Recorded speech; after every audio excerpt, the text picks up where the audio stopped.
Okay, it looks like we're recording now. It's 1:08 p.m. I'd like to thank you for signing on. This is Richard Burke. I am the Executive Director of Western Liberty Network, and I am producing these videos in conjunction with Parents' Rights in Education. These videos will take place roughly every week on a Saturday at 1 o'clock Pacific time, and they are free of charge, and we'll cover a different topic each time. Today, we're going to cover how to record and share testimony that you may choose to offer to local school boards. Of course, this applies to any public commission, board, or committee that you want to participate with. First of all, I really encourage you to testify. This is the best way that we have to publicly hold our public officials accountable. When you're testifying in front of a school board, there's usually some sort of video coverage. There is usually some sort of newspaper coverage there, particularly in smaller towns. And it's a great way to get involved civically, and it's a great way to hold your public officials accountable because they are typically on their best behavior when they are being televised or recorded or in a public setting, and you have your best chance to confront them directly. Why should you record and share your testimony? Well, if you are testifying and you are able to record your testimony, you can then clip your testimony and make it available through social media. You can share it with your friends. You can share it with fellow political activists, fellow school board activists. You can make it available to the press. You can do a lot of things. You can send it out to hundreds of people through email links or social media. And this is a way to get your voice heard way beyond the people who are there at a school board meeting or who may deign to read a newspaper. If you build a library of these things over time as you testify, you will become known as somebody who's got a variety of things to say, and you'll have a library of testimony that you can look at. Another reason to record your testimony is to make sure that the record is straight. You don't want to be misquoted on what you said. And it is a lot easier to, there's Kim coming back in. There's a lot easier to go back and look at a recording that you've made of yourself than it is to ask the school board for a recording or a copy of the minutes, which may or may not be accurate. So recording your testimony is valuable for that reason as well. So another reason you can record testimony is to establish a pattern. If you are confronting your school board with behavior that you don't think is right, or you want them to do something that is consistent, you will be able to develop a track record for yourself as somebody who is consistently disseminating a particular message. So when you are going to be virtually testifying, there's a little bit of difference with how you will capture that testimony than it is if you're in person. If you are testifying in person, there are a couple of things you can do to get your testimony. One is you can get it from the school board. If you get it from the school board, you will have to ask them for it. Sometimes, if you're lucky, the school board that you're testifying to maintains an archive of videos of all school board meetings. If they do contain an archive of the school board meetings, you will be able to go onto it and download some sort of a file. Typically, it's an MP4 file. It could be an AVI file, a variety of files, but you'll be able to download a file containing the testimony, typically of the entire school board meeting, the entire meeting. And of course, you're only going to want to maybe record the part of the school board meeting that you testified during. You don't want to necessarily maintain an archive of the entire school board meeting, although there are cases where you might want to do that. We're going to talk about how to edit those recordings in just a bit. If they do not provide an archive, then then you will have to ask them for a link to get the file, or ask them for a Dropbox links where you can download the file. If you think your school board is not going to be cooperative and provide you with a recording, Kim Wheeler's coming in again. Looks like we're going to have 3 Kim Wheelers here. If it looks like they're not going to, there are a couple of other things you can do. One is, if you are testifying in person, you can ask a friend to get on and observe the meeting virtually. Most school boards now are allowing people to watch a school board meeting virtually. And that means they can get onto a Zoom link to watch it, or Microsoft Teams website, or some other venue. So if this is what you're doing and you're testifying in person, then you can have somebody who is at home use their Zoom to record what it is that you're saying. Now, sometimes people can record just by clicking the record button, as I did at the beginning of this meeting, and it will record the meeting. And when the meeting's over, Zoom will give you an MP4 file with a video of everything that you've chosen to record.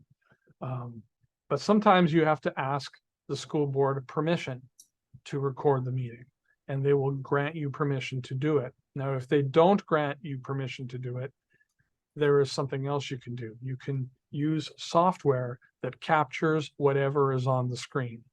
So if you have an uncooperative school board and they are not going to let you record the meeting, and you are either testifying virtually yourself or you're testifying in person and you're having a friend monitor the school board meeting with Zoom, the way you can get a recording is by simply recording the screen of the meeting taking place. I'm going to show you one way to do that in just a moment.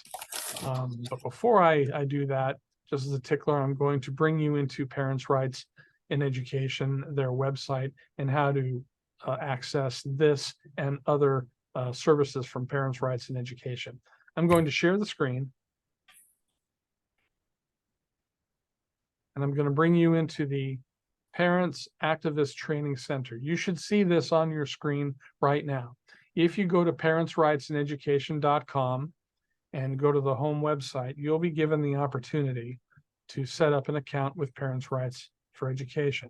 It's very easy to do. You just provide an email and a password.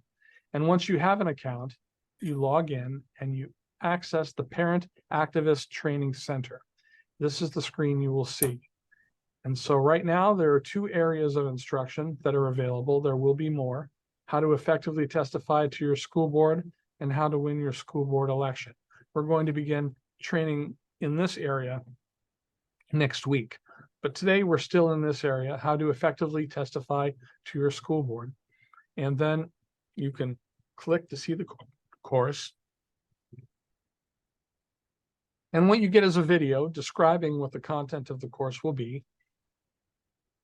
And then you'll see the course content: know your board, understanding your issue, preparing your testimony. Each of these is a separate training.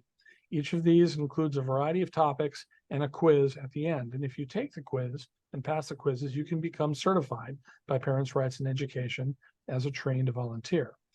Today, we're going to be dealing with this one: record and share. So I would click on this one. Excuse me. And you'll be greeted in each case with a video like this one. They're very short, and I'm going to play this video right now.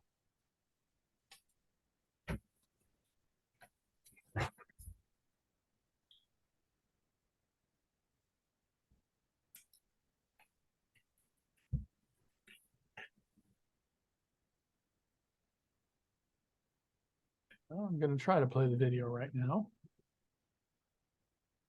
Looks like I've got the speaker setting on. Here we go. Okay, let's see.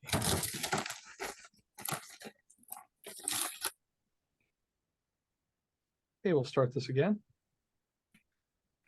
Welcome to the Parents' Rights and Education Parent Activist Training Center, where we're teaching you the ins and outs of campaigns so you can make the change you want to see.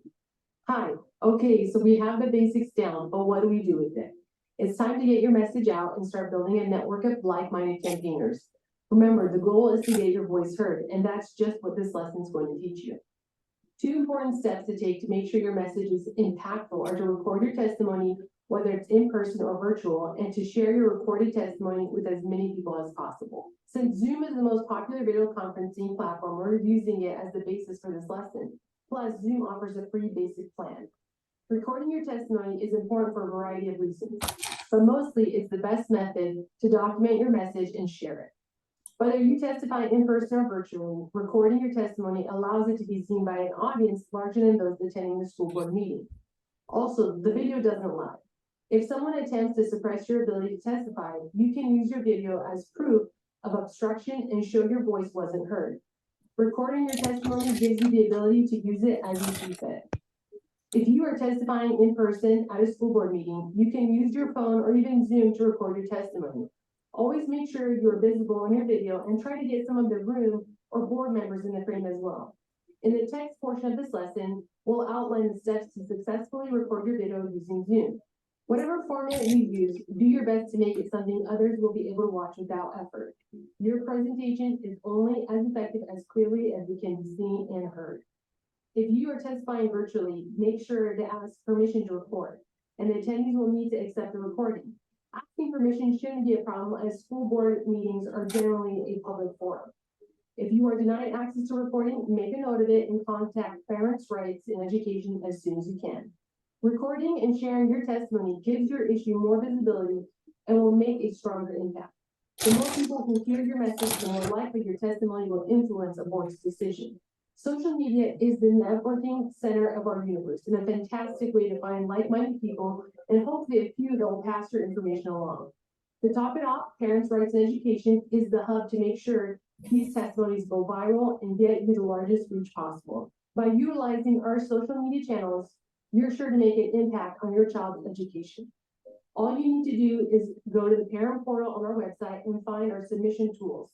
There, you'll see instructions on how to upload your video, and we'll take care of the rest. It's easy to get your message out to a lot of people and quickly. You just record, save, share, and we'll do the rest.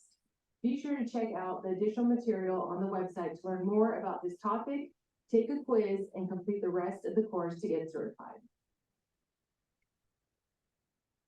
Okay, that's a good video that gives you sort of a summary of what this particular training session is about. And The best record ever in the history of our country, and that included. okay, we're going to turn that off.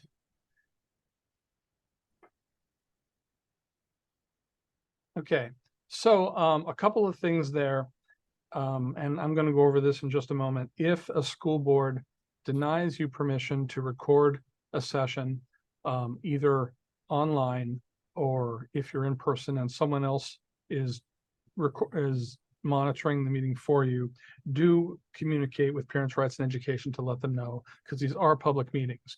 But as I'm going to show you, there are ways to record it yourself without the school board's cooperation. And so I'm going to go over that right now. What you can do is use what's called a screen recording program.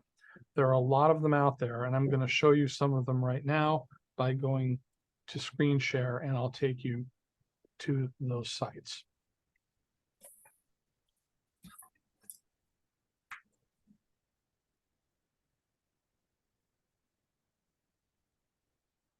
Okay, I'm going to send a link right now to you via the chat.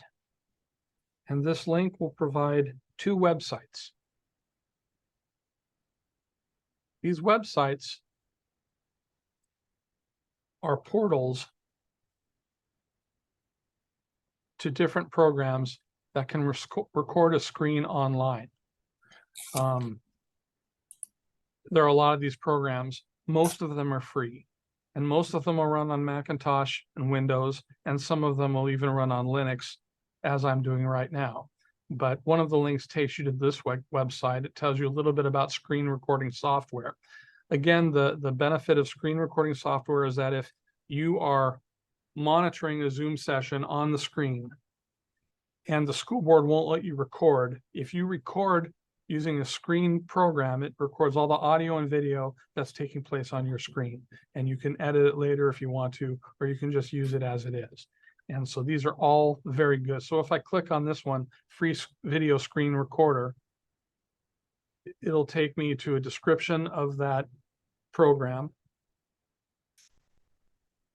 And it'll give you the pros and cons of each program. You can take a look at them and see what is best for you. And this other one here, 13 of the best open source screen recorders. All of these are free, Windows or Macintosh, and they will allow you to record a screen. And so what I'm going to do right now is demonstrate how that works. I'm going to stop sharing. I'm going to organize my screen to allow this.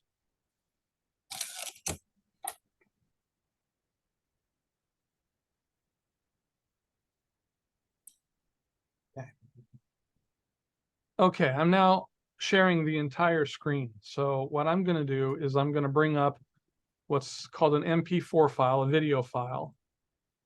Although you can record anything. You can record anything you want. And I go to my program, Simple Screen Recorder. And I tell it I want to record a fixed rectangle. You can record the whole screen or do whatever you want here, but I will click continue. Stick with defaults. I'll continue again. Start recording.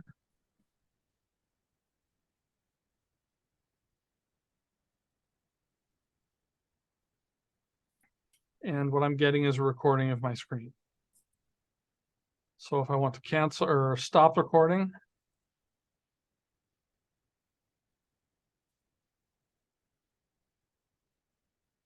save it.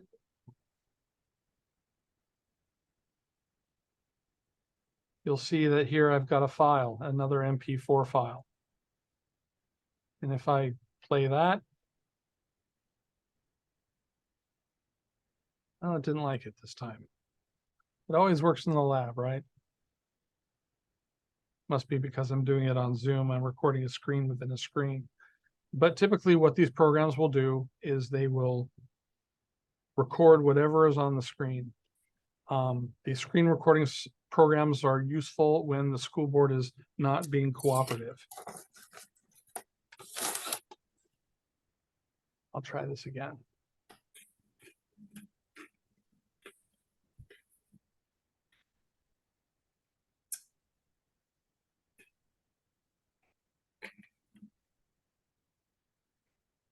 Okay.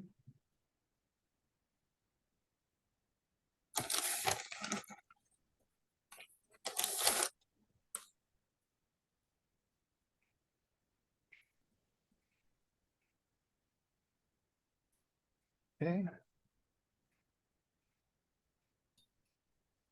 Doing things on screen. Save recording.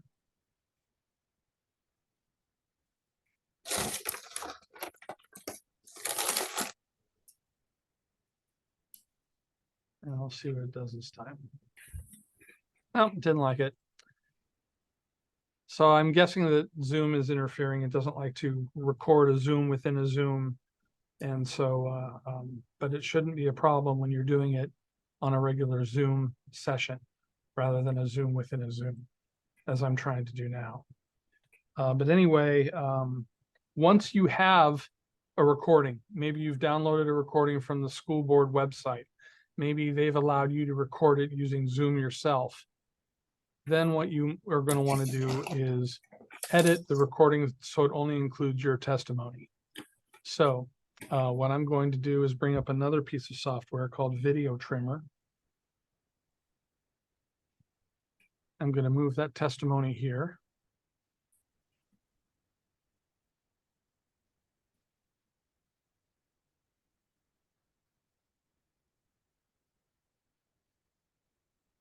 Thank you. Okay, there we go. Good evening.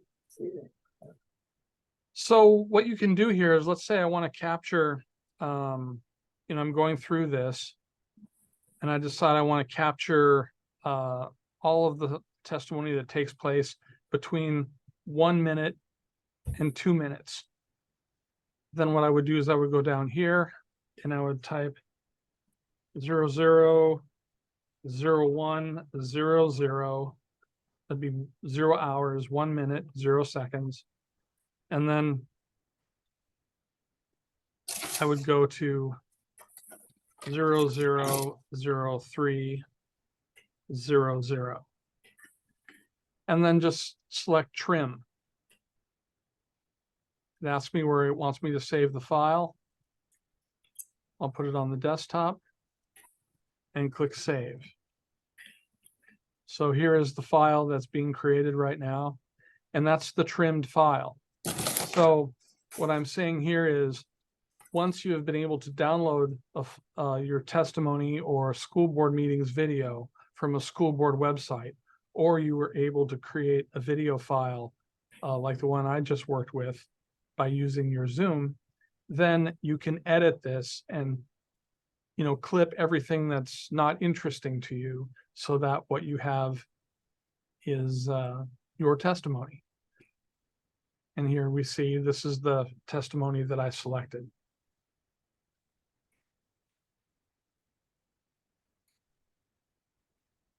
Now, once you have recorded your testimony and you've edited your testimony so that you've got the parts you want using that software, and this is all free software, then you can upload your testimony to any social media you want. You can send it to Facebook, you can send it to Instagram, you can send it anywhere you want it to go. Venmo, TikTok, or not Venmo, Venmo's a different, Vimeo is what I'm thinking of.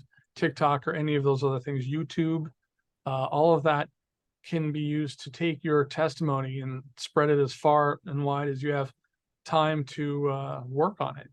Also, you're going to create a library of your own testimony that can come in handy from time to time when different issues arise. And you'll be able to have a very clear record on what you said, because as was said in the video before, video does not lie. So a couple of other things. When you testify, particularly virtually, a couple of things you want to remember is make sure that there is a light source in front of you, not in back of you. Right now, I've got lights on my face, and that's so you can see me. Some people make the mistake of having light coming at them from the side or in back of them. And when that happens, you get large shadows, or you just get a silhouette effect, and it's very ineffective when you can't actually see the person, or it looks like a dark shadow. That's one thing. Another thing that you're going to want to do is make sure that the camera you use is roughly level to your forehead. Right now, my camera is right about at my forehead, and you can see my face pretty well. Some people make the mistake of using a laptop camera, which is often situated lower than that, and you get a big picture of the chin like this. And if you have a very appealing picture of yourself when you're testifying visually, and you've got good lighting coming from the correct source, you're going to have more effective testimony. And that's also going to be good for your recording as you record your testimony or download your testimony and then spread it around to your friends, fellow activists, and whoever you have contacts with on social media. Are there any questions?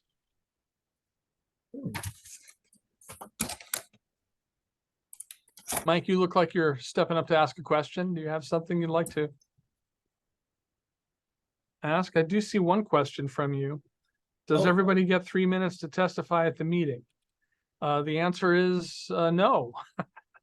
School boards, they often decide how long you can testify. When I was a commissioner on the Tualatin Valley Water District, we provided 5 minutes of testimony per person. A lot of school boards provide 2 minutes. More and more school boards are going down to 1 minute in some cases if it's a crowded agenda. A lot of them are still doing 3 minutes. And at the legislature, they're still doing about 3 minutes. So you're going to want to make sure that you do not go over time. That can often screw up your testimony. If you've got a lot of topics to cover and you have a lot that you want to say, form a testimony team and meet beforehand, have coffee, decide who's going to testify and what aspects of it, and then have 3 or 4 people testify to make sure that you cover everything. You don't want to go over time. Parents' Rights in Education and Western Liberty Network actually do have a separate training on how to testify, and we cover that issue, and you can get that information off of the Parents' Rights in Education website. So are there any other questions or comments? Rehearse with a stopwatch would be good. Yes, absolutely. That's an excellent idea. It's always good to practice what you're doing beforehand. So the whole point of this training here is to just include how to record yourself, a variety of ways you can do that. software you can use to capture your testimony if your school board is being uncooperative, and software that'll let you edit your recording so that you get the sections that you're interested in. I'm reluctant to go over the ins and outs of the individual software packages for two reasons. First of all, because there are so many of them. You know, there are platforms like Windows and Macintosh, and the software is different for both of them.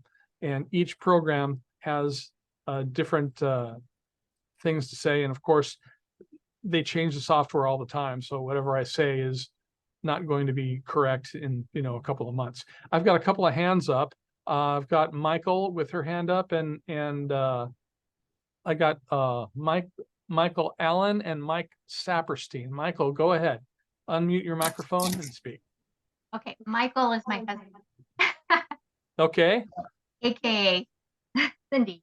I do you know there are a think lot I- of women named Michael too, so that's That's fine. Michael Learned is one. Okay. Yeah. I came in late, so I apologize if it's already gone over, but does each district have their own laws about? I'm sorry, can you repeat? Your voice is cutting in and out. Can you repeat that? Does each district have their own laws about recording, or is there an overall Oregon law?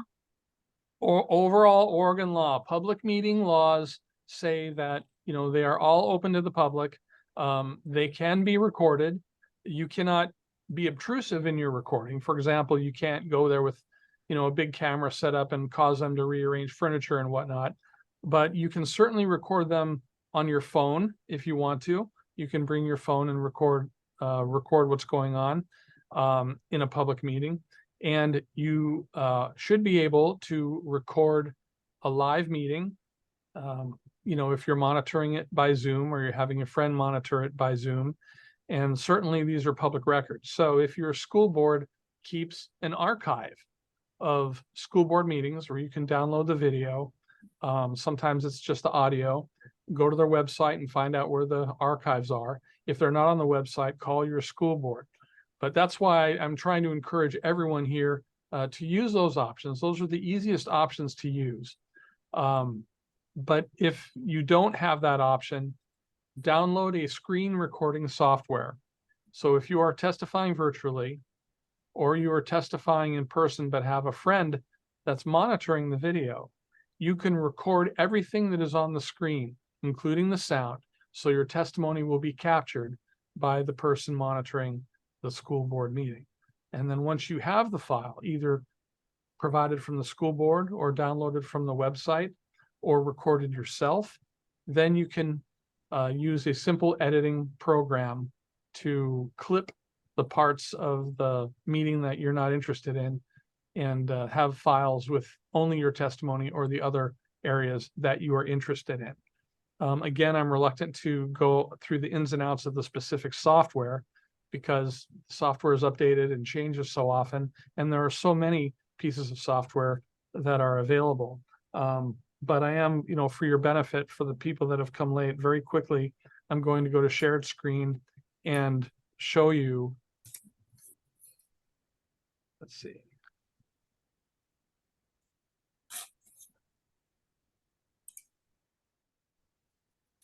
I'm going to show you where you can get this software.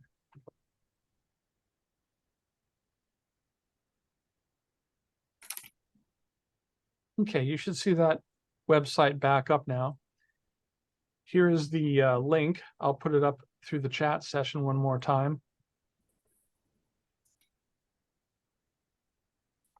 This is one place where you can get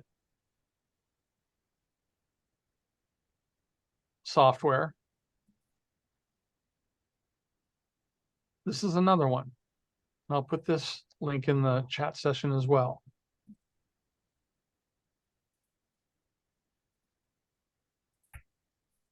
These provide about, between the two of them, 20 or 25 different programs that you can use using Windows or Macintosh that will allow you to record whatever is on your screen. Here's one, My Screen Recorder Pro. This tells you, if you click on any one of these, it'll tell you the pros and cons of them and how to get them and how much they cost. Most of them are free. So select your software based on the pros and cons, and then get a little editing software. As I indicated, I like to use the program. I'm going to switch it over.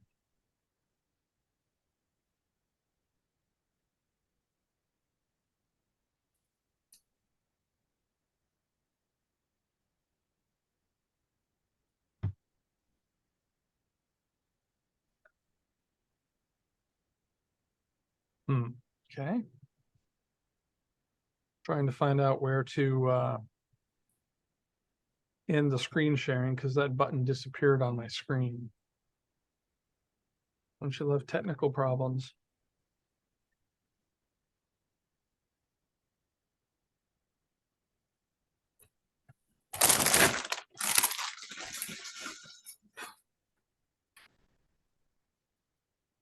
Okay.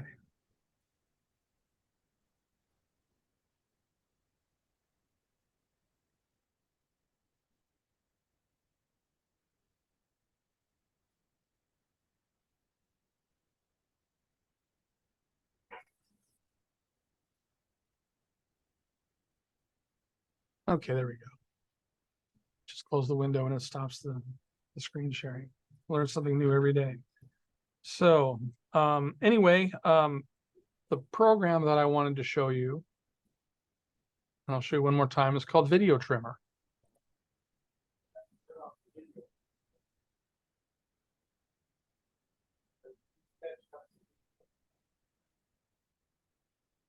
And if I go to Video Trimmer,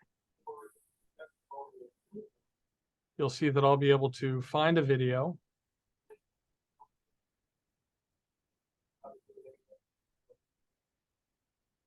And as I did before, Thank you. Good evening. I can decide where it is that I want to record. Maybe I want to capture something between an hour 24 and an hour 25. Well, there I am right there. Okay. 01, 24, 00.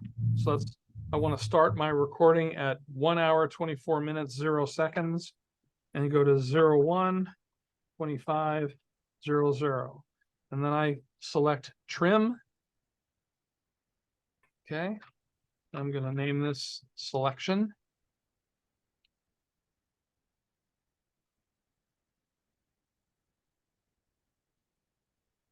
And then click save.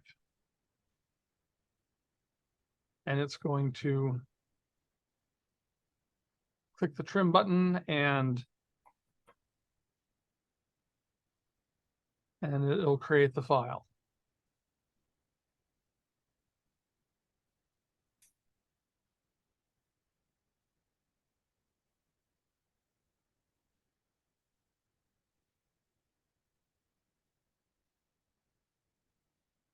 And here it is. So there it is. There's the 1 minute capture. So I stop sharing and back with you. Okay. I apologize for the technical glitches here, but I think you get the general idea. Are there any questions? Michael, did I answer your question? Yes. Okay, good. And Oh, you heard me that time. I did hear you this time, and it's good too. So is there anything else you had in the way of questions? I saw you had your hand up before. I was testing the hand, but no, this is all good stuff. Knowing that the school boards will try to do something different, but that they are required to have recordings for us to have access to is a good thing. Well, they're not required to have recordings. They can just choose not to record their meetings, but they must take minutes, and almost all of them do record. But if they do record, some of them will record by audio. Most of them record video as well. But if those recordings do exist, then they are public record and they are obligated to share them. Some districts make it harder than others, which is why it's always good to be able to make your own recordings if you can. But it is, but those are all public records, and you're entitled to get copies of them. That's great. Okay. Okay, Michael Allen, or Mrs. Allen, I should say. Did I answer your question all right? And Kim, if you have any Yes. questions. Okay, I did. Good. Excellent. Now, if you missed part of this recording or this part of this training session and you would like to view the parts that you missed, you can go to the website westernlibertynetwork.org and go to the training tab and scroll down until you see this video, and you can watch it from beginning to end. And you'll see a lot of other videos there as well. So is there anything else that I can do for you today? Are there any other questions before we call it a day? No, thank you. Okay. Next week, we'll be back with another training. We're going to cover how to assess yourself as a candidate for local nonpartisan office, which includes school boards. So I hope that I'll see you all there. Thank you very much, and God bless. Thank you.